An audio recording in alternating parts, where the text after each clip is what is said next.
औज़ुबिल्लाहिमिनश्शैतानिर्रजीम बिस्मिल्लाहिर्रहमानिर्रहीम अल्लाहुम्मा सल्लि अला मुहम्मदिन व अला आलि मुहम्मद कुल रब्बि ज़िदनी इल्मा। अस्सलामु अलैकुम रिस्पेक्टेड स्टूडेंट्स, आज मोरखा 24 अगस्त 2020 अल्हम्दुलिल्लाह आज की तारीख का हमारा दूसरा सेशन है। बेटा, वक्त की कमी और मौजू का ज़्यादा ज़ेर बहस होना, मुझे भी शदीद एहसास है कि हक अदा नहीं हो रहा, लेकिन बेटा कोशिश है, अल्लाह रब्बुल इज़्ज़त हमारी कोशिश कबूल कर ले। तो आप लोगों से वादा किया था केस लॉज का और प्रपोजिशन का।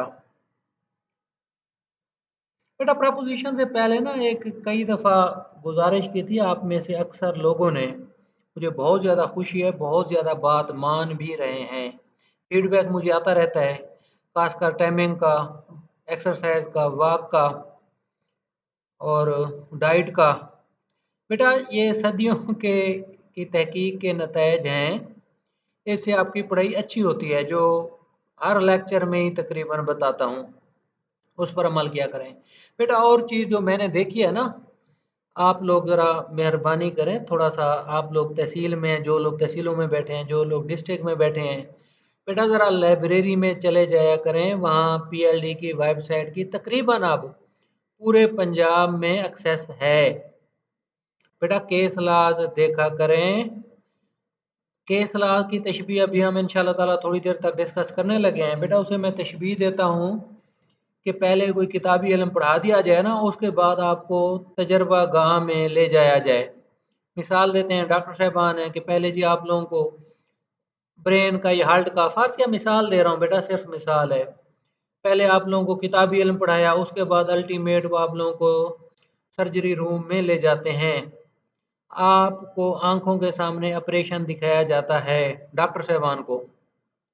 तो बेटा जो इल्मुल यकीन, ऐनुल यकीन, हक़्क़ुल यकीन का दर्जा हासिल कर लेता है जब आप प्रैक्टिकल एप्लीकेशन देख लेते हैं किताबी इल्म की। जजमेंट को भी बेटा मैं इसी से तशबीह देता हूँ, जजमेंट से बहुत ज़्यादा सीखने समझने में मदद मिलती है। थोड़ा सा जो मुझसे हो सकता है बेटा वो भी भेजता हूँ। फिर आप लोग माशाल्लाह इतनी ज़्यादा मेहनत कर रहे हैं, अक्सर सर बाबर साहब से गपशप होती रहती है, पैशन है आप लोगों में। बेटा जो हमारी छोटी छोटी इस्तदा हैं कि इसको समझें, कानून को, खासकर जो लॉ के हमारे सब्जेक्ट हैं, चार की सिर्फ फ़िलहाल बात करें। बेटा बेयर एक्ट का मैसेज समझें क्या है। जो मेरी एक आज जाना तहकीक है कि जब तक केस लॉज आपको सही समझ नहीं आते, कानून के प्रैक्टिकल एप्लीकेशन उतने अच्छे तरीके से नहीं समझ सकते। अक्सर जो लोग नए हुए हैं, ठीक है, केस लॉ मिसाल दे रहे हैं बेटा, पढ़ते थे ज़्यादा या नहीं पढ़ते थे, कोर्ट में प्रैक्टिस करते थे ज़्यादा या नहीं करते थे, लेकिन एक बात पर है इत्तेफाक कि उनको प्रोसीजर पर बेहतरीन ग्रिप थी। जितने भी अब लोग हुए हैं ना, तकरीबन उनको कह सकते हैं प्रोसीजर का पता था किसी भी कानून का, कि जी इसके अक्सर जो आप लोगों से बात करते हैं कि गर्ज़ व गायत क्या है, मकसद क्या है, किस चीज़ को ये कानून बहस करता है, इसकी जुरिडिक्शन क्या है, कोड क्या है, किन स्पेशल अशखास के लिए, मसलन स्पेशल लॉ है या लोकल लॉ है। बेटा देखें, हर किसी का अपना नसीब है, हर किसी की अपनी स्ट्रेटजी है, लेकिन बेटा कुछ एडमिटेड रूल्स हैं, शुरू से ही आ रहे हैं। अब ये 2017 में सिविल जज के पेपर हुए, 19 में हुए, आप देख लें ऑब्जर्वेशनल जो एक्सपेरिमेंटल इल्म है ना, उसकी बाबत अब आप लोगों से प्रपोजिशन वगैरह हैं। सर बाबर साहब का माशाल्लाह मटेरियल इसमें काफ़ी ज़्यादा पहले से मौजूद है, केस लॉज की रोशनी में भी। तो बात को बेटा वहीं से शुरू करता हूँ। आप लोग तहसील के हैं या डिस्ट्रिक्ट के हैं, अक्सर तकरीबन ये मैं बड़ी ज़िम्मेदारी से बात कर रहा हूँ, बेटा वहाँ पीएलडी की वेबसाइट मोस्टली होती है, या पीएलजे की तो होती है, इन दोनों में से कोई ना कोई एक लाजमी होती है। चलो जी फ़र्ज़ किया ये नहीं है बार के पास, बेटा जो अक्सर तकरीबन मोस्टली लायर्स होते हैं उनके पास पासवर्ड वगैरह होते हैं। अगर रिक्वेस्ट वगैरह कर लें, हम सीनियर लायर के बच्चों की, बेटों की तरह हैं बेटा, इस हद तक वो मामलात कर देते हैं। पासवर्ड ना भी दें तो केस लॉ लाइब्रेरी मौजूद है बेटा, वहाँ जाके थोड़ा सा देख लिया करें। और कोर्ट का अक्सर सवाल आता है कि सर प्रैक्टिस हमने नहीं की, हम अदालत नहीं गए। बेटा देखो, अल्लाह जानता है कल को क्या बनेगा। एक वैसे ही थोड़ा सा तजर्बा मुशाहदा है। बेटा सिविल केस है या फौजदारी केस है, उसके ट्रायल का ना जो मुकम्मल सीक्वेंस होता है, आपको एक सादा मिसाल दे रहा हूँ। बेटा एक सूट फॉर डिक्लेरेशन है, स्पेसिफिक परफॉर्मेंस है, प्रियम्पशन का है या कोई दीगर है, उसके दायरी से लेकर दावा डिग्री हुआ या खारिज हुआ, ए टू जी, प्लेंट से लेकर बेटा पर्चा डिग्री तक। अगर हो सके आप लोग कोर्ट ऑफ सेशन चले जाएं, अपील्स होती हैं सिविल की स्पेसिफिक परफॉर्मेंस के खिलाफ, एपीलेट कोर्ट का फैसला क्या होता है, किन ग्राउंड्स पर आता है। बेटा ठीक है, डेली प्रैक्टिस करने आप ना जाएं, रोज़ाना खासकर बेटियों के लिए काफ़ी मसला होता है, लेकिन बेटा आप लोगों को सही सीक्वेंस का, प्रैक्टिकल एप्लीकेशन ऑफ लॉ का पता होना चाहिए। अक्सर ये देखें ना, कुछ अब स्टूडेंट्स कहते हैं कि सर हम आपसे सवाल करते हैं फिर आप लेक्चर में बता देते हैं। बेटा ऐसी बात नहीं है, ना मैं पॉइंट आउट करता हूँ ना करना चाहिए। बेटा आप लोगों की इज्जत नफ्स सबसे पहले अव्वल है मेरे लिए। लेकिन बेटा हम लाइक का फैमिली हैं, तजर्बात की बातें करते हैं कि मसलन देखें ना बेटा, मुख्तलिफ सीक्वेंस हैं क्रिमिनल केस के। बेल की आप स्टेज देखें कौन सी होती है, अमूमन जब मुलजिम जुडिशल हो जाता है, पहले भी मुलजिम रिहा हो सकता है, काफ़ी वजूहत हैं, क्या रिमांड स्टेज पर डिस्चार्ज हो जाता है या कंप्रोमाइज़ हो जाता है। बेटा ये वो चीज़ें हैं जिनका ना, जब तक कहते हैं ना कि सोना भट्टी में जल कर कुंदन बनता है, जब तक आप लोग प्रैक्टिकली बेटा खुशबू नहीं आएगी ना फाइल्स की, कोर्ट वर्क की, तो मेरी आज जाना जो आप लोगों से इस्तदा है, शायद बेटा मेरी दुआ तो आप लोगों के साथ बहुत ज़्यादा है, इतने अच्छे तरीके से आप लोग पेपर को शायद ना समझ सको। ये छोटी सी इब्तदाई गुजारिशात थी। बेटा अब हम आ जाते हैं इस पर, प्रपोजिशंस पर, कि 2-3 दिन की आई हुई थी केस लॉ से वैसे बात हुई। बेटा ये शायद 2 दिन पहले की, आज ना 3 प्रपोजिशन हम फौजदारी कानून की देखेंगे पीपीसी के हिसाब से। बेटा प्रपोजिशन ये थी कि Allu is the nominated accused of offence under section 380 PPC. 380 मजमूआ ताज़ीरात पाकिस्तान का नामजद मुलजिम है Allu. He makes a confession before the lambardar of that area, उसी इलाके का चक का लंबरदार है। लंबरदार एल से शुरू होता है, नंबर नहीं कहना, लंबरदार। बेटा वो उसके सामने एतराफ़ करता है जुर्म का, इस उम्मीद के साथ कि वो मुस्तगी से भी जान छुड़ा दे, कचहरी से भी जान छुड़ा दे, अदालत से। अब सवाल था ये, please explain the kind of confession and it's evidentiary value before the court of law and what the court will consider for the accepting और रिजेक्टिंग सब सच कन्फेशन ऑफ अक्यूज्ड। बेटा ये सवाल एक दोस्त हैं हमारे प्रोसिक्यूटर साहब, उनसे ना इंटरव्यू में एग्जैक्टली 100% यही अल्फाज थे। कमेटी के एडीपीपी के इंटरव्यू के लिए पूछा गया था कि एक्स्ट्रा जुडिशल कन्फेक्शन क्या होता है, इसकी रिक्वायरमेंट वगैरह क्या है। बेटा कुछ ऐसे सवालात हैं, मसलन आप लोग बैंक डिक्लेरेशन करते हैं, शनाख्त परेड करते हैं, इतना बेरक में मटेरियल नहीं है, लेकिन नोट्स की शक्ल में सबसे इसका जो बेहतरीन सोर्स होता है आपका सवाल कंसेप्ट समझने का, वो बेटा होता है जज मेड लॉ, जिसे हम केस लॉ कहते हैं। तो आप लोगों से इस्तदा है, आप लोगों को एक रिक्वेस्ट कर रहा हूँ, देखते हैं किस मेरे भाई या बहन का तहकीक में ज़्यादा शौक है। Sir Khwaja mister justice sir Mohammad Khwaja Sharif sahab का केस लॉ बहुत मशहूर है एक्स्ट्रा जुडिशल कन्फेशन पर, जो हमें आज भी याद है। आप उस वक्त शायद ऑनरेबल चीफ जस्टिस साहब थे लाहौर हाई कोर्ट के, या सिर्फ मिस्टर जस्टिस थे। अल्लाह की ज़ात ने उन्हें बाद में पुनी जज बनाया, उसके बाद फिर आप honourable chief justice Lahore high court Lahore रहे। जो मुझे बेटा याद पड़ता है उनका है फैसला। बेटा उन्होंने एक्स्ट्रा जुडिशल कन्फेशन की जो रिक्वायरमेंट है ना, जज मेड लॉ, वो उसमें डिस्कस है, लिख लें। पहली गुजारिश है केस लॉ ढूंढें। मैं देखता हूँ कि कौन मेरा भाई या बहन तहकीक का शौक पैदा करता है, कैसे अपने आप को घंटा दो तहकीक पर लगाते हैं। बेटा आप लोगों की ये मेहनत ज़ाया नहीं जाएगी। सिर्फ यही केस लॉ ढूंढने में आपके और भी बहुत सारे कंसेप्ट क्लियर होंगे। और भी कोई कई जजमेंट्स सर ख्वाजा शरीफ साहब की माशाल्लाह बहुत कमाल के फैसले हैं। बहुत ज़्यादा आप लोगों के कंसेप्ट बेटा क्लियर होंगे दीगर मज़ामीन के भी। अब सुन लो रिक्वायरमेंट क्या है। बेटा देखो लंबरदार के सामने आज़ादाना अपनी मर्जी से एक्स्ट्रा जुडिशल कन्फेशन किया इस उम्मीद के साथ। बेटा 3 रिक्वायरमेंट हैं उस इंसान की जिसके सामने एक्स्ट्रा जुडिशल कन्फेशन अमूमन किया जाता है। पहला, उसका फाइनेंशियल स्टेटस क्या है। दूसरा, उसका मुआशरे में मकाम और मियार क्या है। तीसरा, उसका मुस्तगीस के साथ ताल्लुक क्या है। बेटा अल्लाह की ज़ात आप लोगों को इस शोबे में रखे, बहुत कमाल का अरूज दे, मेरी दुआ है। ये 3 असूल बेटा कभी ना भूलना। अल्लू ने लंबरदार साहब के सामने कन्फेशन किया। बाज़ाहिर अमूमन लंबरदार साहब चक की मशहूर शख्सियत होते हैं। पूरा चक मौजा इलाका उनकी बहुत ज़्यादा कदर करता है कि जी हमारे ये लंबरदार साहब हैं।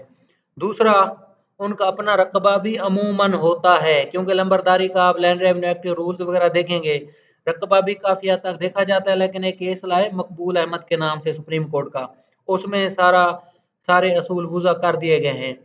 अदरवाइज पंजाब में अक्सर मौजाजात में रकबा भी होता है 12.5 एकड़ जो लंबरदार साहब को दिया जाता है लंबरदारी का।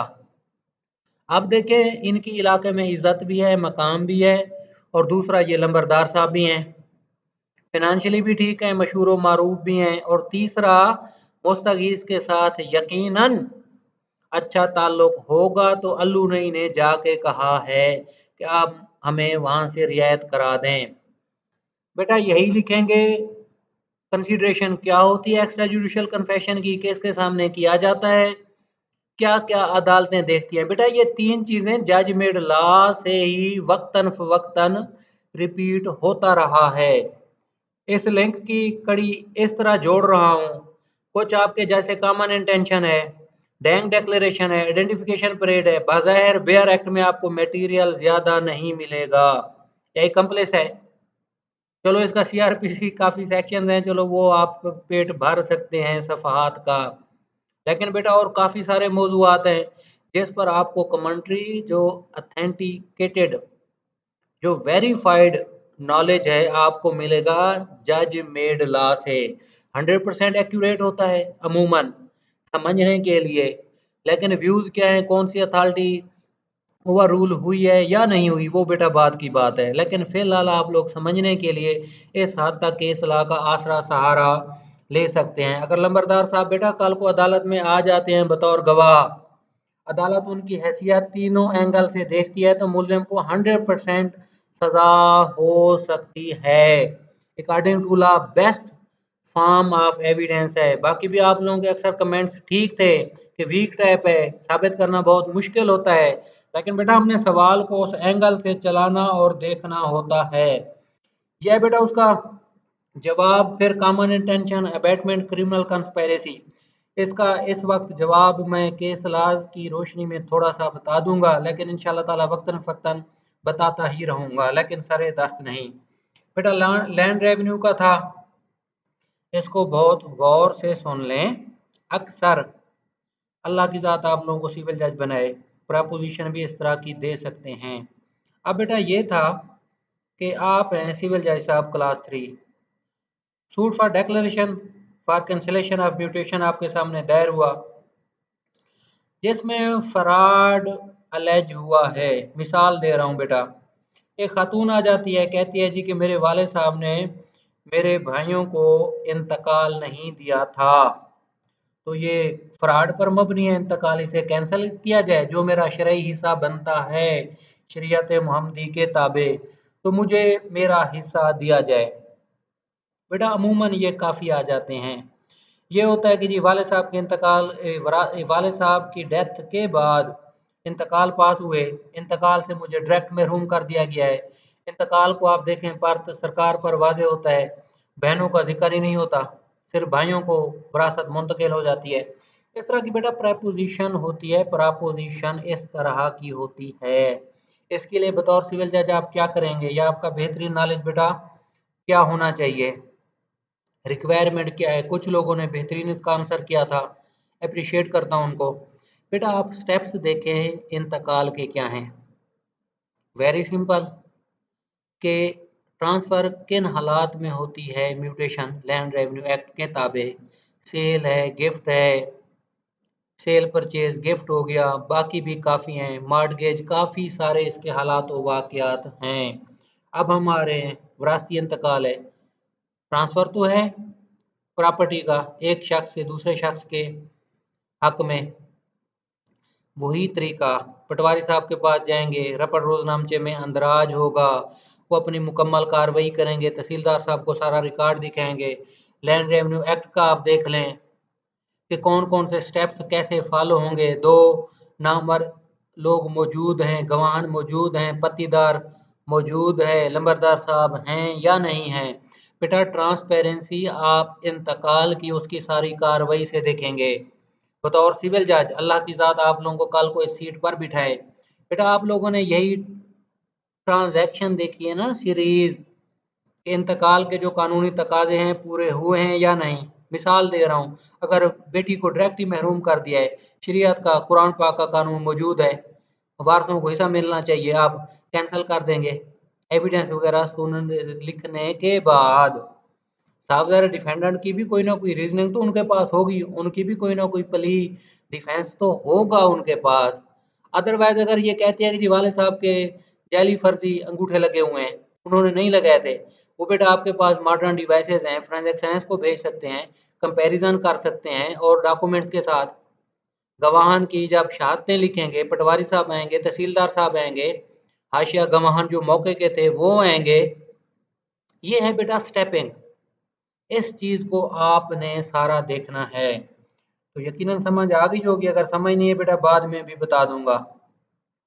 बेटा ये थे हमारे आज से 2 दिन पहले के। अब ये कल का आप देख लें।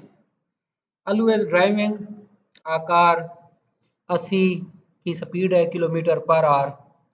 बेटा इसका ना क्वेश्चन ऑफ इंटरप्रिटेशन है। एक वाज़े क्लियर आपको ना बड़ी एक मज़े की बात बताऊं।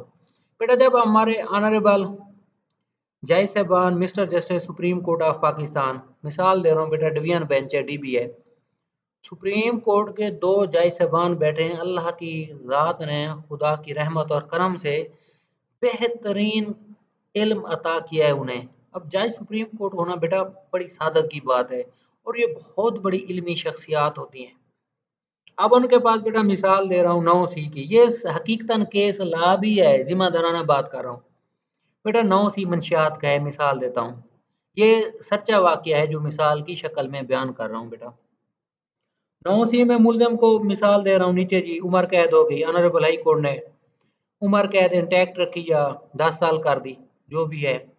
अब honourable supreme court of Pakistan में अपील चली गई, डिवीजन बेंच सुन रहा है अपील को। अब ऑनरेबल सुप्रीम कोर्ट के एक जज साहब का मौक़िफ़ है कि ये बरी बनता है, दूसरे कहते हैं कि नहीं इसे उम्र कैद होनी चाहिए। बेटा इसका फिर कानून आईन पाकिस्तान में ये इजाज़त देता है कि ये रेफरेंस जाएगा honourable chief justice of Pakistan साहब के पास, वो फिर किसी और जज साहब को भेज देंगे ये केस, यकीनन वो सिंगल ही होंगे, वो जज साहब जो फैसला कर देंगे वो हतमी होगा। प्रपोजिशन से बेटा इस हकीकत को जोड़ रहा हूँ, इंटरप्रिटेशन अपनी होती है हर इंसान की, अल्लाह ने बेहतरीन इल्म दिया होता है, लेकिन प्रपोजिशन में बेटा अपने बेस्ट माइंड इस्तेमाल करना है हालात और वाकयात से, हकीकत के बिल्कुल करीब पहुंचना है हर चीज को देख कर। अगरचे इंटरप्रिटेशन आप लोगों की है, मुझे खुशी हुई इस सवाल पर आप लोगों ने बेहतरीन इंटरप्रिटेशन की थी। अब इसका जो मेरा बेटा आज जाना व्यू है ना, उसकी रीजंस ये हैं सपोर्ट में। बेटा देखो अब बच्चे की उम्र है 11 साल, आप खुद देख लें 11 साल के बच्चे की मैच्योरिटी अंडरस्टैंडिंग कितनी होती है, उससे ये अंदाज़ा लगाया जा सकता है, अक्ल सलीम ये कहती है कि बच्चे का इकदाम अमल दानिशमंदाना होगा अगर वो अक्लमंदी से काम करे। अब देखें बच्चा सड़क पर भागा है बगैर कुछ देखे हुए इधर उधर, बच्चे अक्सर ऐसा करते हैं सड़कों पर बहुत माजरत के साथ, जल्दी में वालिदैन से केयर नहीं करते, सड़क पार कर लें देखते नहीं हैं, या डर जाते हैं। अब बच्चे ने कुछ भी नहीं देखा, ठक बच्चे ने सड़क पार करने की कोशिश की। गाड़ी 80 की, अमूमन बेटा आम नॉर्मल स्पीड होती है, या मिसाल देता हूँ स्पीड थोड़ी थी, 40 या 50 हो या 100 हो, क्या गाड़ी वाले का कसूर है कि अगर बच्चा फौरन आ जाए बगैर देखे हुए? ये आप छोड़ें, क्राउडेड अगर बहुत रशी एरिया है, मसलन मार्केट है, कोई छोटा कस्बा है, कोई तहसील है, वहां से गुजर रहे हैं, वहां से तो गाड़ी की अमूमन इतनी स्पीड नहीं होती, ना ही बंदा इतनी स्पीड रख सकता है। अगर हम नॉर्मल हालात हैं, उसमें देखें बच्चे ने क्या किया। बेटा जो मेरी आज जाना रहा है, no offence in the eye of law, लेकिन आप लोगों ने किसी ने 316 में लेके आए, 19 में लेके आए, तो मेरी आज जाना इस्तदा जो बेस्ट रीजन मैंने आपको बता दिए हैं, क्योंकि लॉफुल एक्ट है, केयरफुली ड्राइव कर रहे थे साहब। अब लॉफुल एक्ट है, केयरफुली चला रहे हैं, इनकी गलती कसूर कोई भी नहीं है, ना इंटेंशन है, ना नॉलेज है, ना एक्टर्स है, ना मेंजरी है। अचानक ही फौरन कोई सामने आ जाए तो क्या कर सकते हैं? इसको आप अपने सामने ले लें, खुद अपनी मिसाल ले लें। आप लोग कहीं फैमिली है, शादी पे जा रहे हैं, या किसी और फंक्शन पे जा रहे हैं, या गाड़ी में रूटीन में सफ़र कर रहे हैं, फैमिली करती हैं कारों में। अगर ऐसा आप लोगों के सामने हो जाता है, तो आप लोग खुद अपनी काज के बेस्ट जज हैं, इसको देख लें। बेटा मेरे ख्याल में आज जाना रहे यही है कि no offence in the eye of law. बेटा दूसरा था, वो आप लोगों ने बेहतरीन रेलिवेंट फैक्ट्स की खूबसूरत मिसालें दी थी। बिल्कुल वही जो 19 से हमारा सिलसिला शुरू होता है 69 तक, बेहतरीन दिया था।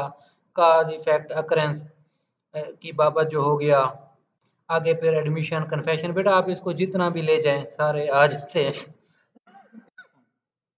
अल्हम्दुलिल्लाह रेलिवेंट फैक्ट्स की बेटा मिसालें। उसके बाद जो था जी हमारा सवाल, वही आप लोगों ने बेहतरीन मिसाल दी थी। बेटा अक्सर ना बतौर सिविल जज अल्लाह के साथ आप लोगों को बनाए, कुछ ऐसे मैटर आ जाते हैं जिसमें आपकी जुरिस्डिक्शन नहीं है। आपने खूबसूरत उसको कहा था, मसलन वनडे का है, पार्टीशन का है, पानी का है, पानी का जी मेरा वारा बनता है, जी उसका वारा बनता है। वनडे का है, या टेनेंसी एक्ट में आप आ जाएं कि जी वो जो टेनेंसी है रेट बढ़ा दिया, रेट कम कर दिया। अमूमन ये रेवेन्यू कोर्ट का ही मामला होता है, रेवेन्यू अफसर साहब ही देखते हैं, सिविल कोर्ट की जुरिस्डिक्शन नहीं है। बेहतरीन बेटा आप लोगों ने इसे लिखा था। अब आ जाएं आज पर, अक्सर लोगों का जो अभी थोड़ा बहुत मैंने पढ़ा है, जवाब 100% ठीक है। बेटा आप में से किसी स्टूडेंट ने ये राय दी थी कि सर जो डेली आपका लेक्चर होता है ना, प्रपोजिशन उसी हिसाब से बना दें, हमें चलो फ़ायदा हो जाएगा। मैंने कहा बेटा ठीक है, आप लोगों की सलाह है, तो इससे क्या फ़र्क पड़ता है कि मैं उसी दिन के हिसाब से ही बना लूँ। बेटा खातून है, बली नामी, उम्र है 16 साल और चंद दिन 12 दिन। अब उस पर इल्ज़ाम है कि उसने अपनी वालदा को कत्ल कर दिया है। कोई कुछ लोगों ने फिर 302 पे आ गए। बेटा जहाँ जुवेनाइल आ जाएगा ना 18 साल से कम उम्र, आपका जहन 308 में जाना चाहिए। जुवेनाइल एक्ट को आप लोग देख लें। अब आज कोई स्टूडेंट कह रहे थे बेटा ये आप लोग जो सवाल करते हैं ना, अगर मैं लेक्चर में बता भी देता हूँ तो बेटा ये खुशनसीबी है सुनने वालों की, आपके सवालात पूछने वालों की, अल्लाह की ये रहमत है। बेटा इसी तरीके से तो सवालात जो अच्छे क्वेश्चन होते हैं वो अमूमन मैं आंसर कर देता हूँ लेक्चर में, ताकि सब लोगों का आपका फ़ायदा हो जाए। बेटा ये पीपीसी और जुवेनाइल एक्ट की कोई आपस में कंट्राडिक्शन नहीं है, बिल्कुल जुवेनाइल एक्ट स्पेशल लॉ है, ये हमेशा प्रिवेल करता है।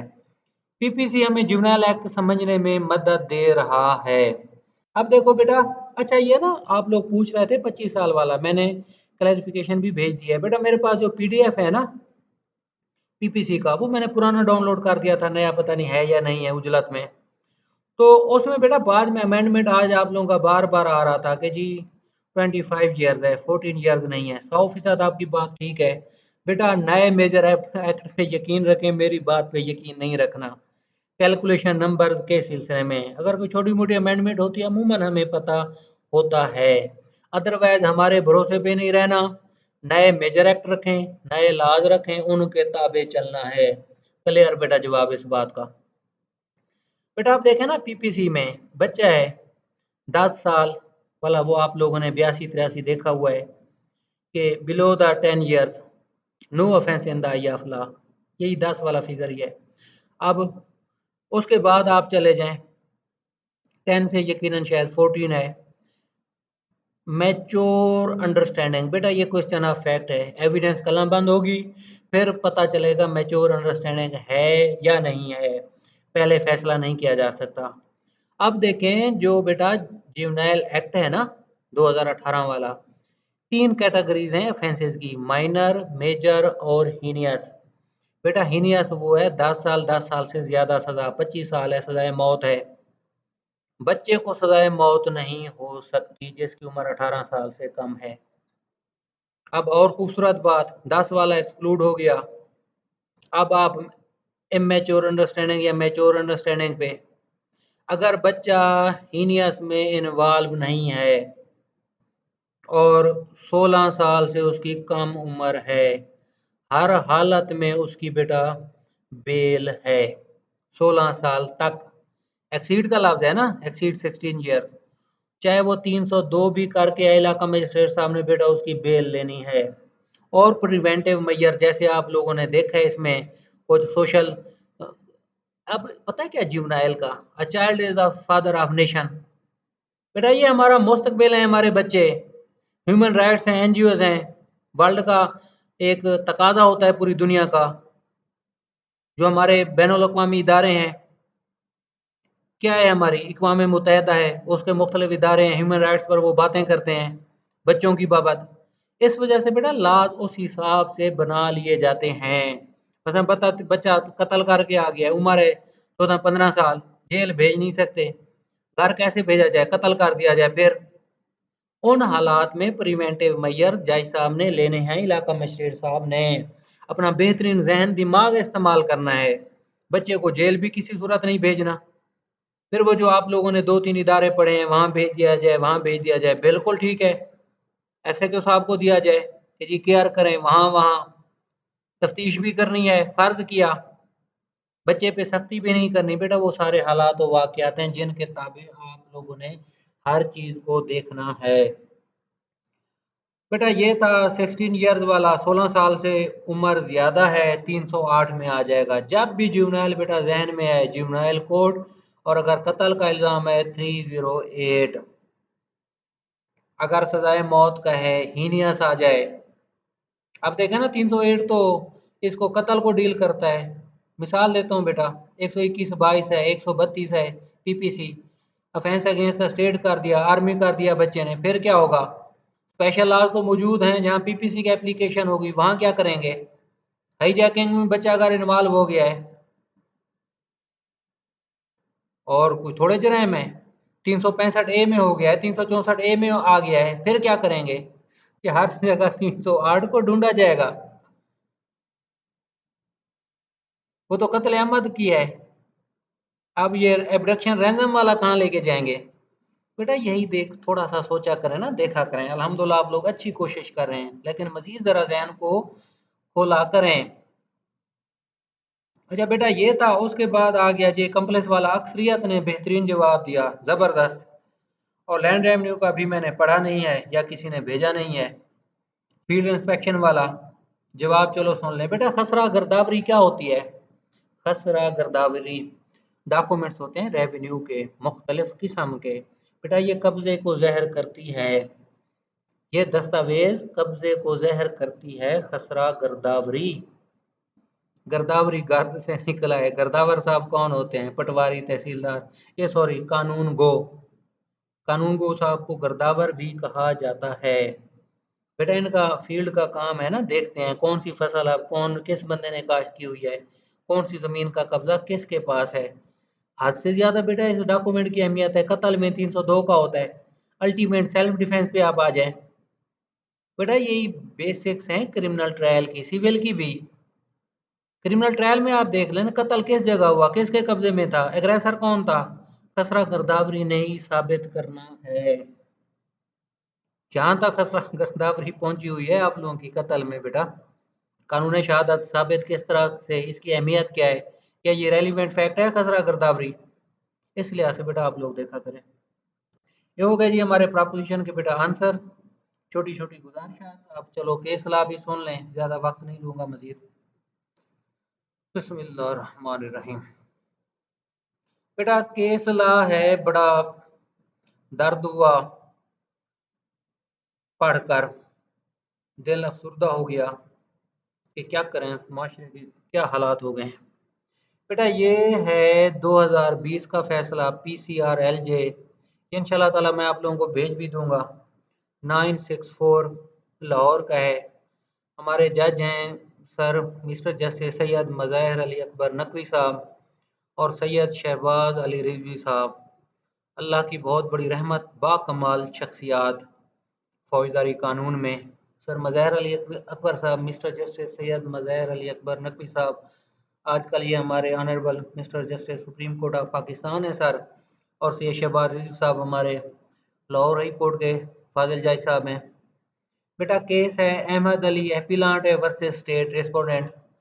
क्रिमिनल अपील पर फैसला हुआ मर्डर रेफरेंस। बेटा आप देख लो ना मर्डर रेफरेंस क्या होता है। सजाए मौत जब मुलजिम को होती है ना 302 में नीचे ट्रायल कोड में, तो उसका मर्डर रेफरेंस 374, 75, 76 वगैरह आप लोग जजमेंट पोर्शन जो CRPC का है उसमें पढ़ा होगा या पढ़ें लाजमी कि ASJ साहब ने सजाए मौत दी या सहनजय साहब ने सजाए मौत दी। बेटा वो murder reference honourable high court को कंफर्मेशन के लिए भेज देते हैं जब तक सज़ा कन्फर्म नहीं होती और ऊपर ऊपर देखा जाता है मुलजिम ने सुप्रीम कोर्ट ऑफ पाकिस्तान में अपील की है या नहीं की। अगर की है अपील का फैसला हुआ है या नहीं हुआ, फिर लास्ट स्टेप होता है मर्सी पिटीशन सदर पाकिस्तान साहब के पास। अगर फाजिल सदर पाकिस्तान साहब ने मर्सी पिटीशन अमूमन वैसे खारिज ही होती है, अक्सर खारिज कर दिया है, फिर मुलजिम को सजाए मौत पर अमल दरामद किया जाता है, बसूरत दीगर नहीं किया जाता। दोबारा सुन लें, अगर सुप्रीम कोर्ट में मुलजिम अपील करे तो फिर एक गया ही नहीं है, क्या करेंगे? अल्टीमेटली फिर वो हुक्म ही आ जाता है कि ये अमल दरामद किया जाए, मुलजिम ने ऊपर अपील ही दायर नहीं की। या बहुत औक़ात ये अक्सर कर ही देते हैं। वो जेल का अमला काफ़ी एक्टिव होता है इस मामले में, मुलजिम को हकूक वगैरह बता बतू के अमूमन वो कर ही देते हैं, सुप्रीम कोर्ट में पिटीशन चली ही जाती है। मुलजिम को अगर मुआशी हालात अच्छी ना भी हो तो honourable supreme court of Pakistan अक्सर स्टेट एक्सपेंस पर बहस सुन लेती है। बेटा ये है जी मर्डर रेफरेंस 2020 का फैसला है। फैक्ट्स इसके यूं हैं, कुछ मुख्तसर बेटा बताऊंगा। एक शख्स पर इल्ज़ाम है कि उसने अपने 2 बेटों को कत्ल कर दिया था। डिस्ट्रिक्ट पाकपतन का केस है, हेडक्वार्टर का। उस बंदे को सजाए मौत हो गई। अब ये क्यों बता रहा हूँ बेटा, ये साहब का कुछ हमने चैप्टर पढ़े थे, ज़रा उजलत में आप लोगों का सिलेबस कवर करना था। वैसे भी मुख्तलिफ रेफरेंस दे चुका हूँ, जजमेंट्स काफ़ी सारी भेज चुका हूँ आप लोगों को, तो ये एक वैसे बहाना है आप लोगों से मुलाकात का, बात का। बेटा ये एक शख्स पर इल्ज़ाम है 2 बेटों को कत्ल किया था, सजाए मौत हो गई। अपील ये खारिज हो गई थी ऑनरेबल हाई कोर्ट से। अब सगे बेटे हैं, सजाए मौत है 302B में। मुस्तगीस मामू बना था बच्चों का,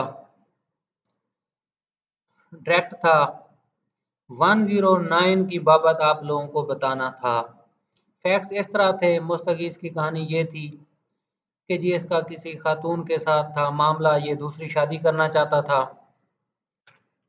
तो जो इसकी पहली बीवी थी इजाज़त नहीं देती थी, तो फिर उस खातून ने इससे शर्त रखी कि बच्चों को कत्ल कर दे और औरत को छोड़ दे तो फिर मैं शादी कर लूँगी मुलजिम से। बेटा हकीकत मेरा अल्लाह जानता है, हकीकत का इल्म मेरे रब को है, लेकिन हमने तो सिर्फ एक इल्मी तौर पर पढ़ना है कि एक समझने के लिए। अल्लाह रब्बुल इज़्ज़त हम सब पर रहम करे, हक सच मेरा अल्लाह जानता है। सिर्फ बेटा ये इल्मी मकसद के लिए केस ला हम डिस्कस कर रहे हैं। अब इसका देखें बेटा, डिले है 1 घंटे का FIR में, 1 घंटा और 5 मिनट। ये बेटा रेस्ट जस्ट हालात व वाक़यात, FIR डिले क्यों हुई, टाइम पे हो गई, ये सारे हालात व वाक़यात। डिले का 154 की कमेंट्री आप लोगों ने पढ़ी होगी कि डेलिब्रेशन है जी, डिले है, जानबूझकर नाम रखा गया है मुल्ज़मान का 302 में। अक्सर ये इल्ज़ाम होता है। Effect accused was charge for committing murder of his on minor sons. Record showed that matter was reported to the police after 1 hour and 45 minutes. 1 घंटा और 45 मिनट के बाद बेटा ये हुई थी FIR के crime report. Relationship between the deceased minors and accused was got recorded without any conscious and deliberate delay. Delay कोई नहीं है. Even otherwise, it was a case of single nominated accused. नामजद मुलजिम सिर्फ एक ही है. And no unchaste concession seemed to have been derived by the complainant. Out of the 2 hours intervening time, appeal against conviction was dismissed. बेटा appeal खारिज हो गई. अब इसमें ना कानूनी लिहाज से बेटा हमने अल्हम्दुलिल्लाह कानून शहादत पढ़ा है. आप लोगों को काफ़ी इसमें फ़ायदा होगा. इस जजमेंट को ना टेस्ट जजमेंट अच्छे तरीके से पढ़ना है. आप लोगों को अल्लाह की रहमत से क्रिमिनल ट्रायल की बेटा बहुत अच्छे तरीके से समझ आएगी. फैक्ट्स देख लें.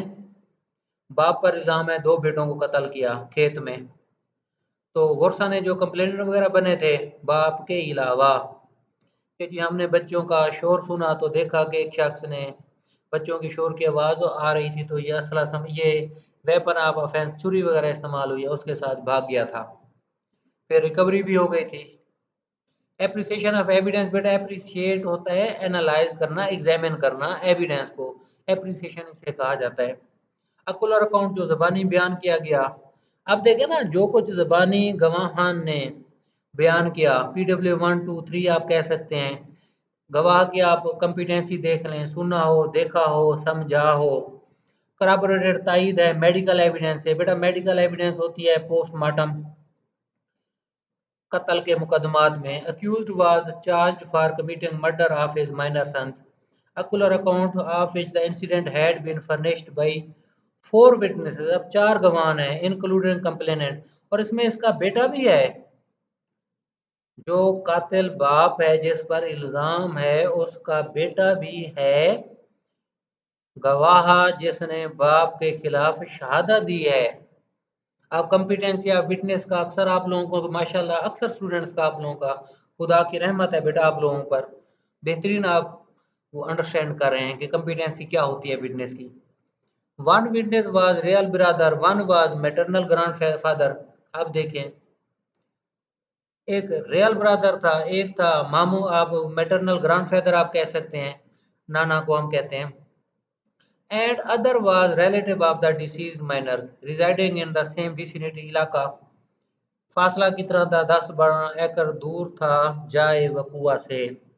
Presence of such persons at the scene of incident was self-explanatory.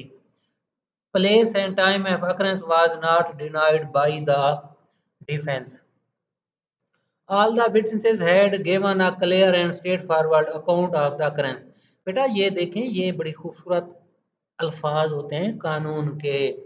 इनको अच्छे तरीके से समझ लें. अगर हो सके पेपर में जहाँ ज़रूरत पड़े जहाँ पूछना हो पूछे एग्जामिनर तो बेटा ये बेहतरीन जवाब दिया करें. एक्सीलेंट आप लोगों की इंशाल्लाह ताला कारकर्दगी होगी. Occurrence of murder of both the deceased minors. Witnesses, close relatives of the deceased, could not be expected that they would let the real murderer of their real and dear ones got scot free. क्या मतलब है? Idiom है phrasal verb है क्या कहेंगे? Go scot free and would falsely involve real father of the deceased minors in such a case of heinous nature. All the witnesses during their statements before the trial court remained stuck to their statements and the firmly and successfully faced rigor of cross examination. Rigor of cross बड़े सवालात हुए. बड़ा उनकी credibility को impeach करने की कोशिश की लेकिन गवाहान अपने असल मौक़िफ़ से नहीं हटे. Record transpired that defense had avoided to cross-examination all the witnesses regarding the actual occurrence of inflicting the fatal injury. आप देखा ना वकीला साहबान अमूमन ये एक समझदार वकील साहब की निशानी होती है. पहले भी बता चुका हूँ हक सच मेरा अल्लाह जानता है. बेटा जो तजर्बाकार वकीला साहबान होते हैं ना वकूए पर सवालात नहीं पूछते गवाहान से अक्सर नुकसान होता है. ये आपको वकालत का मैं बेहतरीन गौर बता रहा हूँ. सीनियर वकील साहब से किसी से भी पूछ लें, अच्छे जो कौंसल हैं हमारे 302 के, अल्लाह रब्बुल इज़्ज़त ने बहुत लोगों को बड़े अच्छी इल्मी ग्रिप दी होती है, वो असल वकूए को नहीं छोड़ते छेड़ते कंप्लेनेंट और दीगर गवाह से, क्योंकि जो भी जवाब आएगा मुलजिम की वैसी सजाए मौत तो होनी है, फर्ज किया, मिसाल दे रहा हूँ, लेकिन रईसी का सर ये सवाल पूरी कर देते हैं। Fatal jury belongs to the deceased minors by the accused, which confirm the veracity of ocular account of the case। देखा ना, veracity बेटा गवाहों की है, ocular account क्या है, जबानी जो कुछ कहा केस की बाबत। real son of the accused who was a minor, अब बच्चा है 12-13 साल का, 4 क्लास में पढ़ता था, appeared as witness, बतौर गवाह पेश हुआ। अब सुने माइनर वाला असल बात, evidence of said minor witness could not be discredited in any manner, as he remained firm during the cross-examination after making a straightforward and crystal clear statement against his own father। बेटा ये सारे हालात वाक़यात हैं, मज़ीद आप लोग देख लीजिएगा। 109 में जो खातून को इन्वॉल्व किया गया था, उसके खिलाफ बेटा ऐसी कोई एविडेंस नहीं आई जिस पर 109 का तकाजा पूरा हो सके। उस औरत को बरी कर दिया गया था। 109 अबैटमेंट की है, उस औरत पर इल्ज़ाम था कि इसने उकसाया अपने बच्चों को कत्ल कर दो और पहली बीवी को तलाक दे दो। जुर्म पर उकसाना 109 बनता है। देखें, कॉम्पिटेंसी ऑफ विटनेस आ गया बेटा, मेडिकल एविडेंस आ गया, 302, ये आजकल जो हम पढ़ रहे हैं, सजाए मौत हो सकती है। ताज़ीर में किसास को हम नहीं छेड़ रहे, ना ही ये केस किसास की तरफ लेके गए थे। 302 बी में आप इसको बेटा सिंपल समझें। ये था जी आज का हमारा मौजू, आप लोगों से वादा था। अल्लाह रब्बुल इज़्ज़त आप लोगों का हामी और नासिर हो। बेटा बहुत शुक्रिया, अल्लाह हाफिज़।